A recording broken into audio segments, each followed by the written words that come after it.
So the Google Pixel was a huge success. Despite a slightly awkward design, it had one of the best, fastest pure Android experiences, and a camera that is still one of the best on any smartphone today. Luckily for us, the Google Pixel 2 is just around the corner, and I've managed to get my hands on a pretty juicy leak that tells us almost everything we want to know about the smartphone.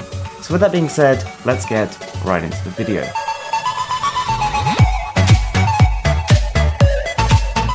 So just a few days ago, we got our first look at the Google Pixel 2 XL.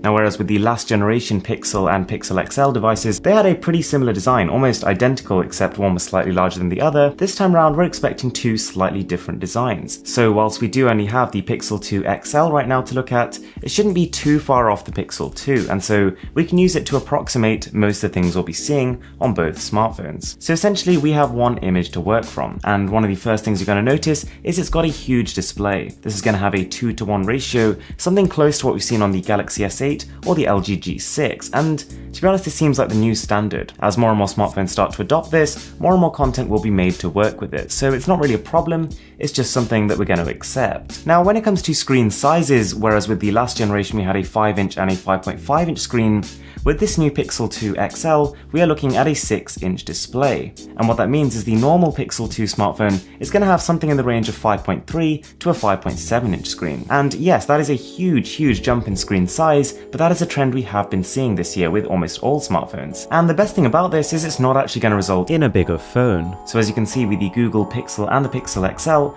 these things have huge bezels. These things have bezels on the top, bezels on the sides, bezels on the bottom, and in the end, this results in a 69% screen-to-body ratio for the front of the Google Pixel, which is terrible. And so by increasing that percentage to just over 80%, Google is going to be able to fit a screen that is up to 20% larger in the same body. So everybody loves the screens on the S8 and the S8 Plus. They love how the screens gracefully curve around the corners of the device, and whilst functionally speaking it doesn't really add too much, it's a visual masterpiece. Unfortunately, the Google Pixel 2 and the Pixel 2 XL seem to be skipping that trend entirely. These phones are going to have completely flat displays similar to the last generation of Pixel phones, and the reasons for this could be threefold. These displays are cheaper to make, they're structurally more strong, and they can also display VR content a little bit more faithfully to its original source. And having a flat display doesn't mean it's going to be a bad one. We're predicting a 2K resolution, and it's going to be an OLED display for super rich colors and really deep contrast. So moving to the back of the phone, one of the big complaints we had with the original Pixel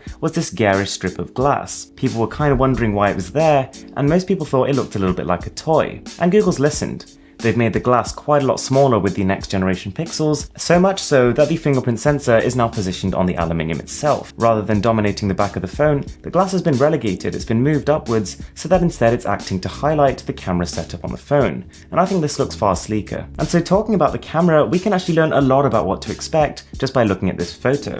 And the first thing you're probably going to notice, there is a single camera on there. There's no dual camera setup. But to that, I would say it really doesn't matter. If Google has decided to go for a single camera setup, it'll be for good reason, and the original Google Pixel is a perfect example of why we don't need it.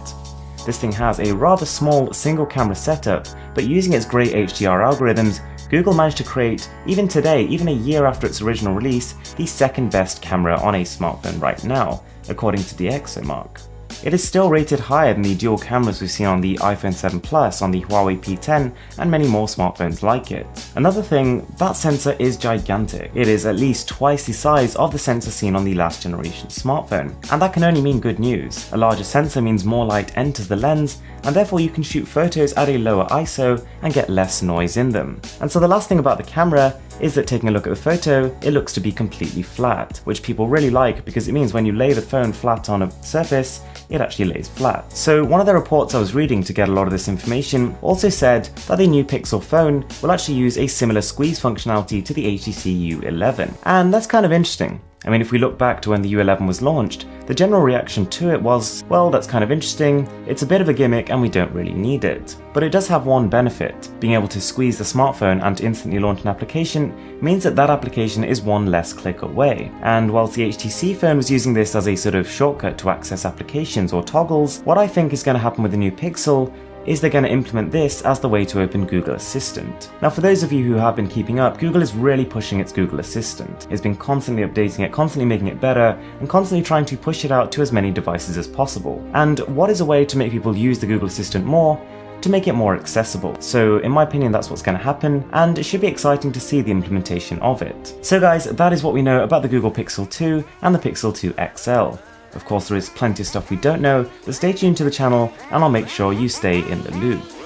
With that being said, I'm Mr. Who's the Boss, and I'm signing out.